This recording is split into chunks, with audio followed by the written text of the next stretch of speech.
अमृतमय सुन जिनकी मूर्ति ब्रह्म को धारती नील की जय। मूर्ति ब्रह्म को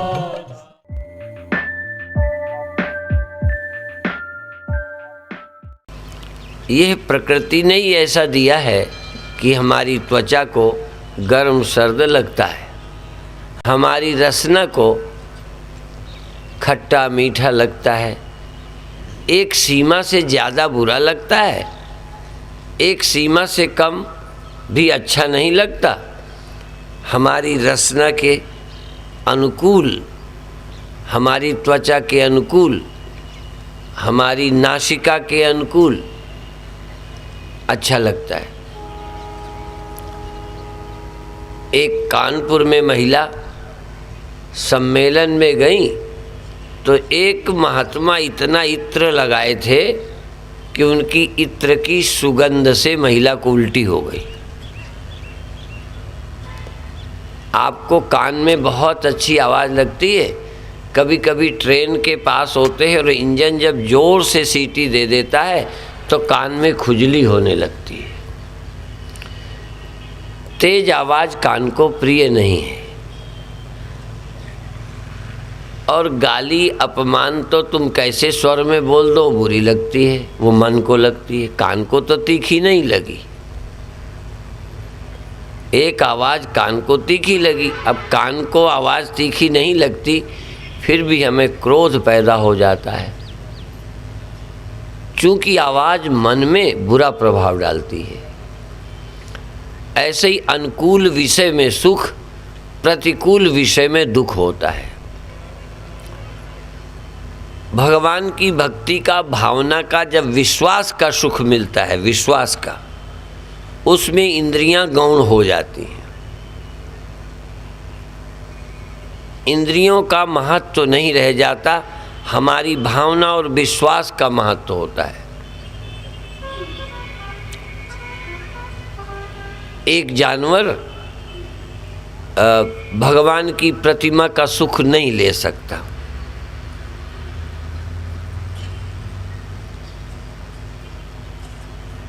इसी तरह प्रकृति से हम सर्दी गर्मी का सुख जानते हैं, पर नेचुरोपैथी जिन्होंने की होगी वो कष्टदायी धूप का भी आनंद जानते हैं। उनकी बुद्धि में, मन में आ गया कि ये लाभदायी है, तो धूप में लेटकर पसीना निकालो। इसी तरह से और भी मन के प्रतिकूल होने पर भी बुद्धि के कारण वो सुखद लगते हैं। हम नीचे बैठकर भी सुख पाते हैं। जहाँ हमें ऊंचे बैठने का सुख मिलता है, तहाँ श्रद्धा हो तो नीचे बैठने का भी, दर्शन करने का सुख मिलता है। ये मनुष्य में ही संभावना है, भावनात्मक सुख। जैसे बहुत मिनिस्टर या बड़े होने का सुख,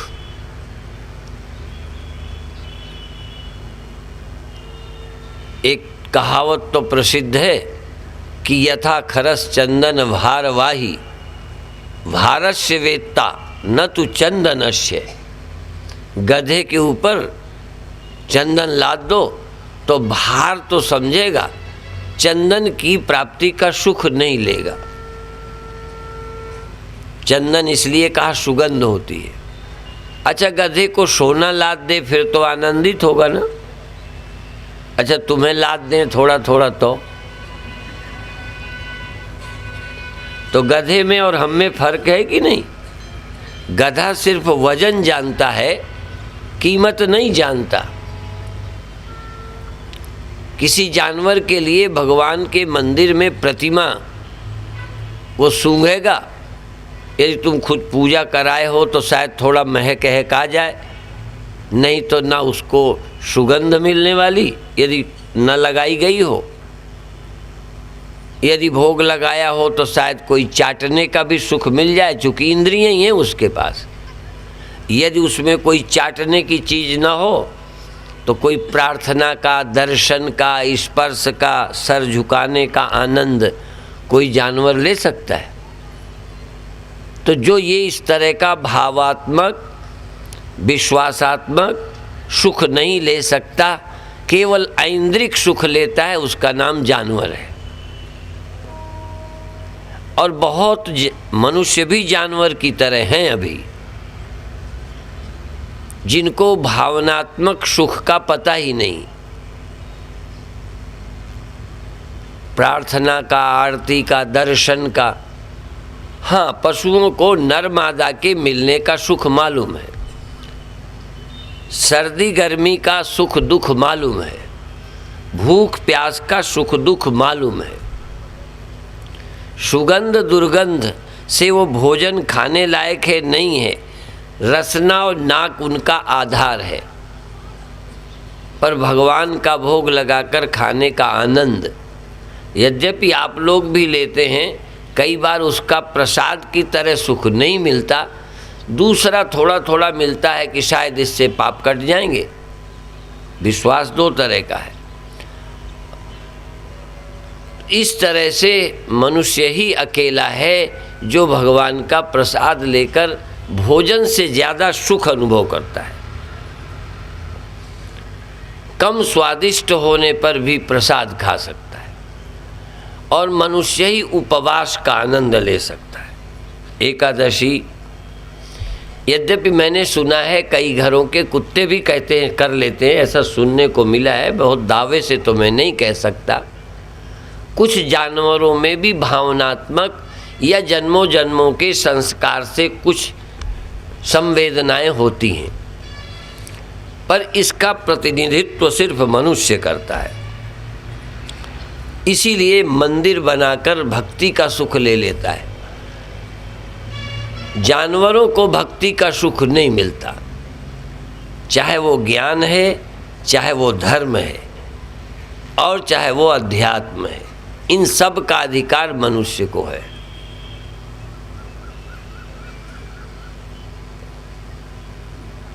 जानवर में केवल स्वाद, सुगंध,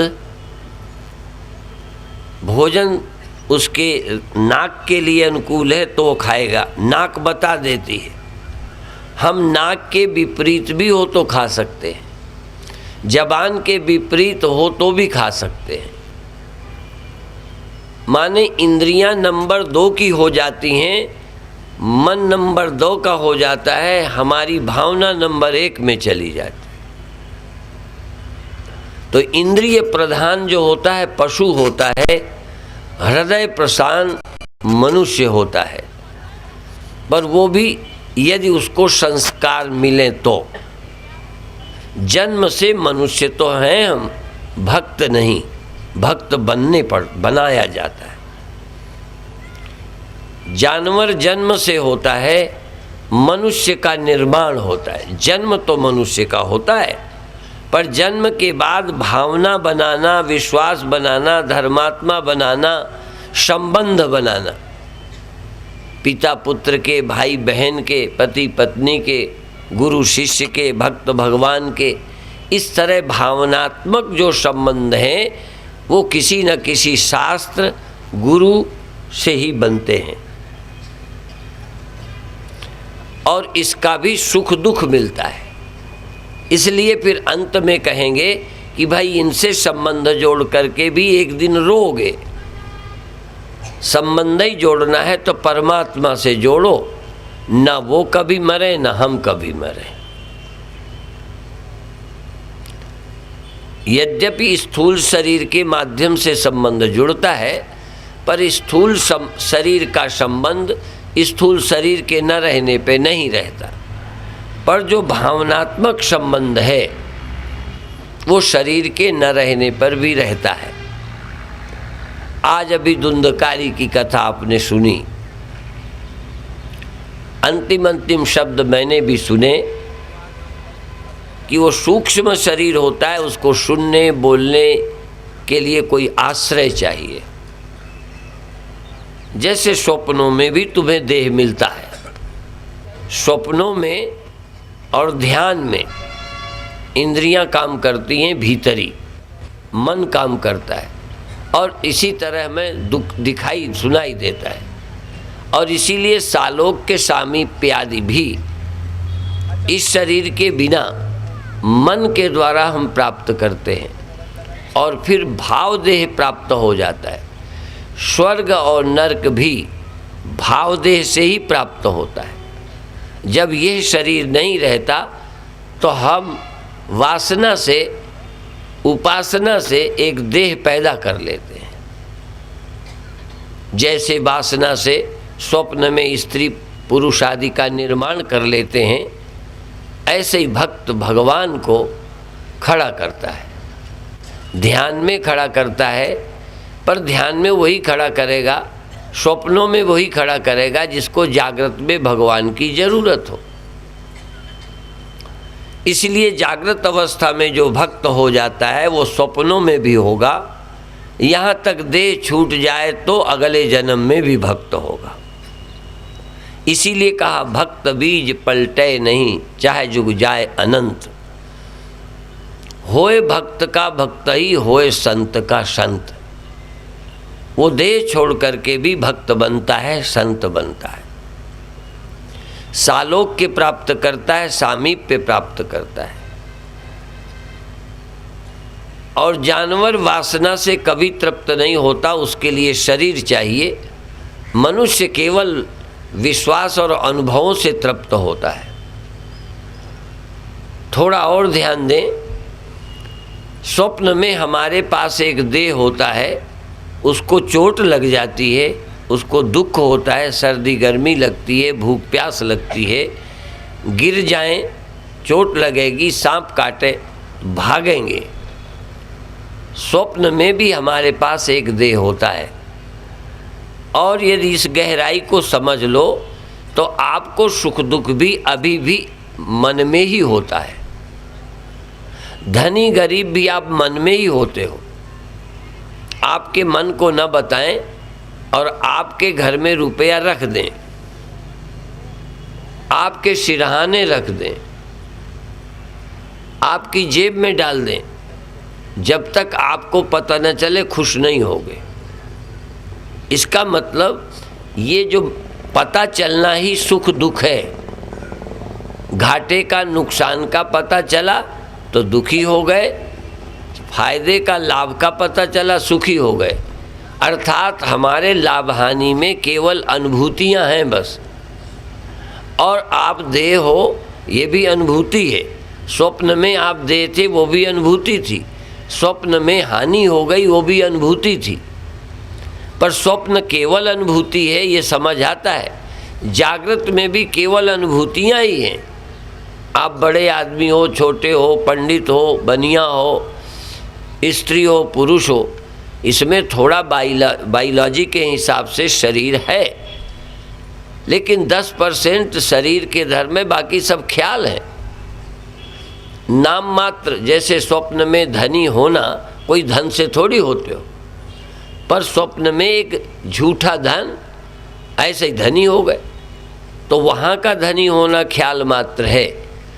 यहाँ थोड़ा जरा बाहर धन है, निमित्त मात्र, पर अभी भी आप दिमागी तौर पर ही धनी और गरीब होते हो। यदि आपकी बुद्धि में धनी होना और गरीब होना दोनों का निरोध कर दिया जाए, योगश्चित्त वृत्ति निरोधा, यदि वृत्ति को रोक दिया जाए विचार पूर्वक, आप केवल चैतन्य हो, केवल कॉन्शियसनेस हो, पर धनी होने की, गरीब होने की ना हो, तो आपको कोई सुख और दुख नहीं दे सकता। इसी तरह स्वप्न में मरते हैं वो झूठे हैं। अभी भी जागृत में भी देह के मरने का दुख नहीं है। मेरी बुद्धि में मैं देह हूँ ये ख्याल है, इसलिए देह के मरने को मैं अपना मरना जानता हूँ। जैसे स्वप्न के देह के मरने के बाद जागृत में पता चला कि मैं मरा नहीं हूँ, और मरा नहीं हूँ ये बात भी छोड़ो, जाग के ध्यान दोगे कि उस समय भी जब मैं मरा देख रहा था तब भी मरा नहीं था, सिर्फ मरने का ख्याल था।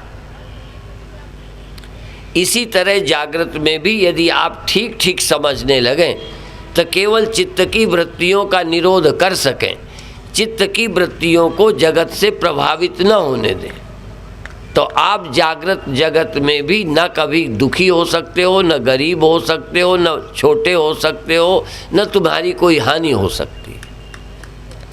लाभ हानि आपके मन में ही है, और आपका मन कैसा, जैसी समझ। मन एव मनुष्याणाम कारणम बंध मोक्षयो। आपका बंधन भी मन, आपकी मुक्ति भी मन है, और मन इंद्रियों से प्रभावित है, इंद्रियां बाहर के पदार्थ से प्रभावित हैं। इसलिए प्रभावित होकर आपकी बुद्धि में ऐसा लगता है। इसीलिए आप जानते हो ब्रह्म प्राप्ति के लक्षण क्या बताते, क्या पहचान है? ब्रह्म ज्ञानी आप परमेश्वर, चलो ये छोड़ देते हैं। ब्रह्म ज्ञानी सदा निर्लेप। ब्रह्म ज्ञानी क्या है? जो प्रभावित नहीं होता, बस अलिप्त रहता है, धन से, पद से, बाहर के पदार्थों से अलिप्त रहता है। या यूं समझ लो, अभी तुम न समझ सकोगे ज़्यादा, कुछ देर अलिप्त रहो तो ब्रह्मज्ञानी सदा निर्लेप रहता है। तुम सदा न सही 2 मिनट अलेप रहो, मान से अपमान से, लाभ से हानि से, धन से, धन की कमी से आप अपने अंतर प्रभावित न हो, पर सो नहीं। सोने पर तो कोई प्रभावित नहीं होता, बल्कि जितने प्रभाव थे वो भी सोने पे नहीं रहते। निर्धन आदमी सो जाए नींद में, निर्धन नहीं रहता। धनी नींद में धनी नहीं रहता। पापी ध्यान में पापी, नींद में पापी नहीं रहता। तो जैसे नींद में नहीं रहता, तैसे ही होश में न रहे। फर्क समझें। यदि ध्यान में, होश में चैतन्य हो, सब पता है, फिर भी आप न धनी हो रहे हो, न गरीब, न नीच हो, न ऊंच, न पापी, न पुण्यात्मा, न सुख न दुख, किसी से सुखी भी नहीं और किसी से दुखी भी नहीं। इसका मतलब आप शुद्ध हैं, प्योर कॉन्शियसनेस, केवल चैतन्य। आप चैतन्य हैं, पर अब आप में कोई ऐसी बुद्धि नहीं जो बाहर की चीज़ों को आपके ऊपर लाद दे। जैसे गधे में सामान लद जाता है ना, ऐसे ही हमारी चेतना में, हम में हमारी बुद्धि बड़े और छोटे होने का, पापी और पुण्य होने का, सुखी और दुखी होने का, ये लाद देती है और हम वही लद कर मानने लगते हैं। यही बेवकूफ़ी है, ये बुद्धिहीनता है। और सब कुछ बोझ हो मेरे ऊपर न लदे। एक बात और आप जानते हो, एक उदाहरण देते हैं स्त्री का और पुरुष का, वो थोड़ा समझें। लोग कहते हैं घृत कुंभ अग्नि कुंड समानारी, अग्नि के कुंड के समान स्त्री है, और घृत कुंभ समो नरः, घी के घड़े की तरह मनुष्य है। यदि नज़दीक स्त्री होगी, विशेष करके जिनके प्रति आपके पवित्र रिश्ते नहीं हैं, देखो पहले फर्क बताऊं, कोई कैसा भी घी लाओ, पंडित घी लाओ, ठाकुर घी लाओ, हो यदि उसे मिलेगा नहीं, पर हो, और आग के पास रख दो तो कौन घी नहीं पिघलेगा? वाल्मीकि का, हरिजनों का, पंडितों का, बनियों का, गाय का, भैंस का, बोलो, घी आग के पास पिघलेगा। पर आप थोड़ा अनुभव जानते हो, आप आदमी हो तो नारी से आप नर हो, घृत कुंभ हो, अग्नि के कुंड के समान स्त्री है, कोई भी स्त्री है, लेकिन फिर भी कई स्त्री के पास आपका घृत कुंभ अर्थात मानसिक तौर पर काम वासना से आपकी शक्ति नहीं पिघलती, और कई जगह पिघलती। माने यदि हम जड़ होते, बुद्धि ना होती, तो एक समान होना चाहिए। पर मनुष्य में ये खूबी है कि यदि संबंध किस तरह के इतने से प्रभावित होते हैं, अर्थात बुद्धि हमें प्रभावित कर देती है, स्त्री नहीं। इसलिए यदि मेरे मन में है कि ये तो मेरी बहन है, और आपके हैं बहन है, माँ है, तो क्या वो स्त्री नहीं है? फिर उस तरह क्यों नहीं हुआ कि आप पिघलने लगे? अर्थात आपकी जो ऊर्जा है पिघलने लगी, बहने लगी ख्याल से, स्मरण से। तो हम जड़ घी की तरह और जड़ आग की तरह नहीं है। ये आग भी हो, पर इस बुद्धि में यदि वो बुद्धि नहीं है तो यहाँ कुछ भी नहीं होगा। अर्थात हम बुद्धि के निर्णयों से प्रभावित होते हैं, हम किसी भौतिक पदार्थ से प्रभावित नहीं होते, और ये अनुभव कर सकते हो। धन हम पर, देखो धन प्रभावित क्यों करता है? क्योंकि उसके प्रति मैंने धारणा बनाई है।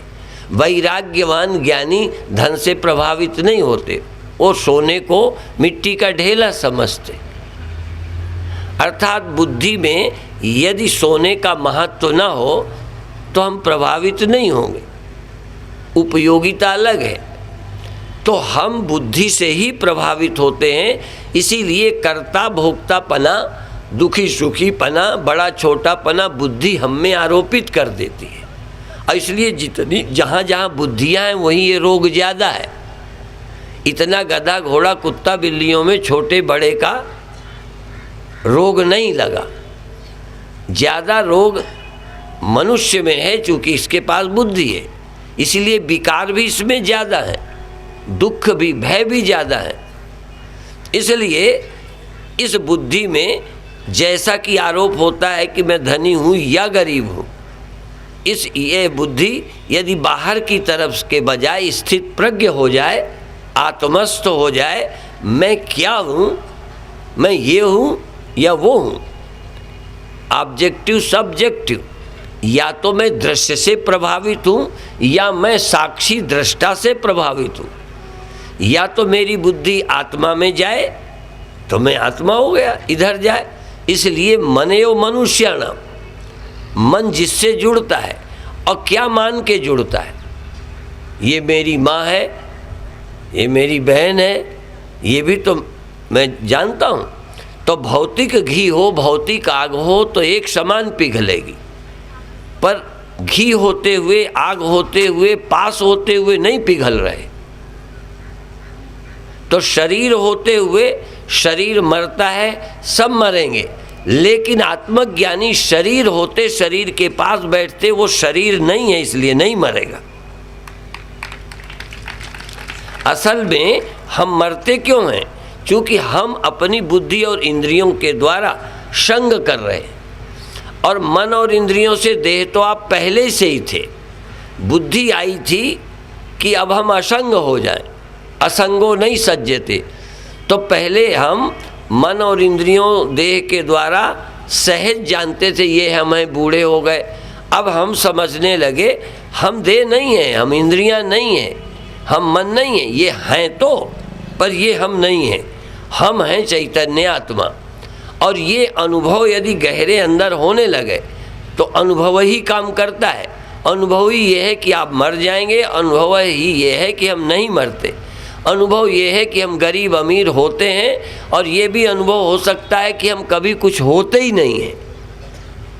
तो जो ब्रह्मज्ञानी सदा निर्लेप, तो ब्रह्मज्ञानी तो चलो सदा रहता होगा, तुम 2-4 मिनट की प्रैक्टिस करो कि हम ये नहीं हैं और हम प्रभावित नहीं हो रहे, न शोर से, न सुगंध से, न दुर्गंध से, न संसार से, न धन दौलत से, न पद प्रतिष्ठा से। हम केवल चेतन हैं, हम अपनी बुद्धि में न बने। बाहर धन रखा रहे और हमारी बुद्धि में ना हो तो हम बड़े नहीं हो सकते, हमारी बुद्धि में ना उसका प्रभाव हो तो हम छोटे भी नहीं हो सकते। नींद में नहीं होते पर वहाँ सोए होते हैं, और यहाँ भी हमारे दिमाग है, इंद्रियां हैं, सुनाई देता है, पर हम वही बने रहते हैं जो हम हैं। देखो जड़ मिट्टी है, इसलिए उसको घड़ा को, उस मिट्टी को घड़ा कुम्हार बना देता है, और कम अकल होती, अकल भी होती तो वो घड़ा मान जाता। एक समझो कुम्हार ने घड़ा बनाया और मन और इंद्रियां और बुद्धियों ने मान लिया कि हम घड़ा हैं, ये तो एक अकल हो गई।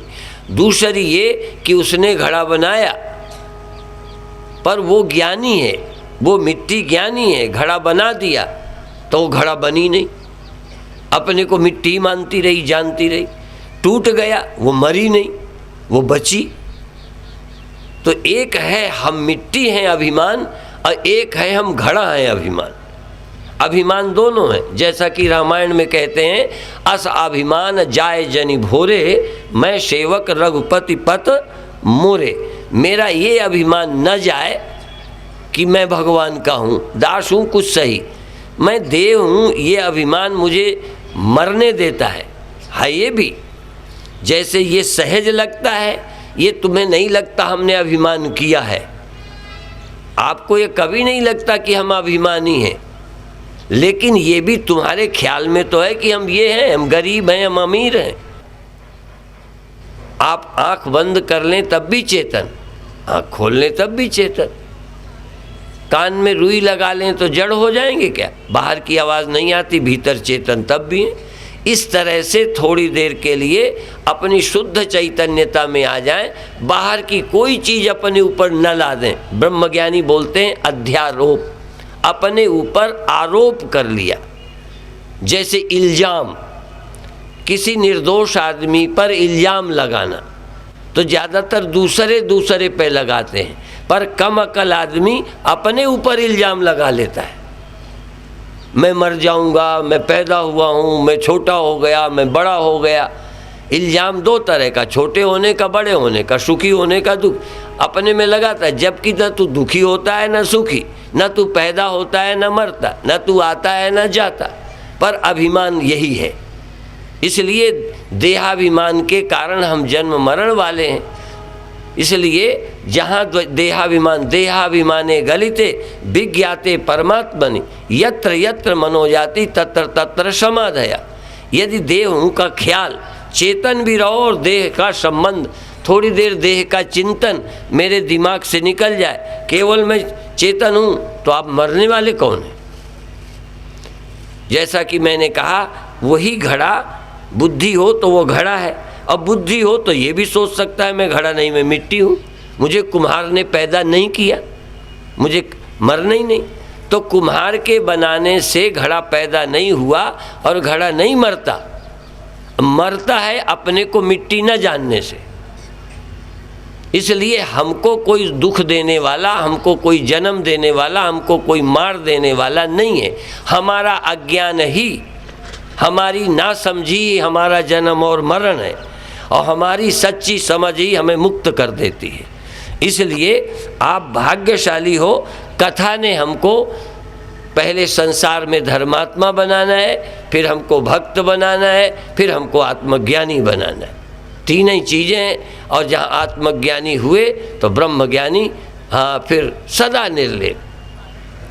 अभी अपन ब्रह्मज्ञानी नहीं हैं, लेकिन हो सकते हो, और शायद इसीलिए आप मनुष्य बनाए गए हो, क्योंकि और किसी देह में ये सहज लगता है, यही लगता है कि ये हमें भूखे हैं, प्यासे हैं, जन्मे हैं, मरेंगे, छोटे हैं, बड़े हैं, और बड़े हो जाएं, बड़े हो जाएं, बड़े हो जाएं, थोड़ा बड़े हो गए, अब और बड़े हो जाएं। अब बड़े क्यों होते हो? क्योंकि होने के बाद तुम्हें लगता है हाँ बड़े हो गए। अब बड़े हो गए का रस आने लगा तो बड़े होने का और चस्का लगा। यदि धन लाद देने के बाद भी तुम अपनी विवेक में, बुद्धि में बड़े नहीं हो, वैसे ही हो, तो चस्का खत्म हो जाएगा। यदि आपको किसी चीज़ में, मान लो नशे में सुख न मिले, तो नशा आप क्यों पियोगे? आप ही छूट जाएगा। तो जिसमें हमें सुख मिलता है, सुख मानते हैं, उसमें लग जाते हैं। तो धनी होने का, गरीब होने का, बड़े होने का, छोटे होने का, जिंदा होने का, मर जाने का, ये भी है। मैं जीवित हूँ, मैं मर जाऊँगा, ये भी देह के कारण। तुम अपनी आत्मा में हो तो तुम कहाँ जीते रहे हो, कहाँ मर जाओगे? तुम तो अस्तित्व हो। जीना और मरना एक ख्याल है, अस्तित्व न पैदा होता है न मरता है। न जायते मृते वा कदाचिन, नायम भूत्वा भविता वा न भूयः, अजो नित्यः शाश्वतो यम पुराणो, न हन्यते हन्यमाने शरीरे। और अंत में एक वाक्य कह दूं कि सच्चाई को सुनना ही अभी पर्याप्त है, पर सच है कि इसको समझने में, जानने में और जीने में सबसे यदि कोई कठिन चीज़ है तो आत्मज्ञान, आत्मा में रमण करना, आत्मा होकर जीना, देहाभिमान से मुक्त होकर। और प्रभावित होकर जीना नहीं, प्रभावित होकर तो जीते ही हो। तुम किसी से प्रभावित हुए बिना जियो, न पैसे से, न संसार से, न पदों से। हम प्रभावित होते हैं अज्ञान के कारण, अविद्या, अस्मिता, राग, द्वेष, इनसे हम प्रभावित हैं। जिस दिन तुम इनसे प्रभावित नहीं हो उस दिन मुक्त हो गए। और प्रभावित न होने का काम जीते में होगा कि मरने के बाद। इसलिए मुक्त जब भी होगे जीते में ही हो जाओगे, फिर शरीर छूटेगा तब छूटता रहेगा। इसलिए इतना ही कहकर अभी समाप्त करते हैं। ओम शांति शांति शांति।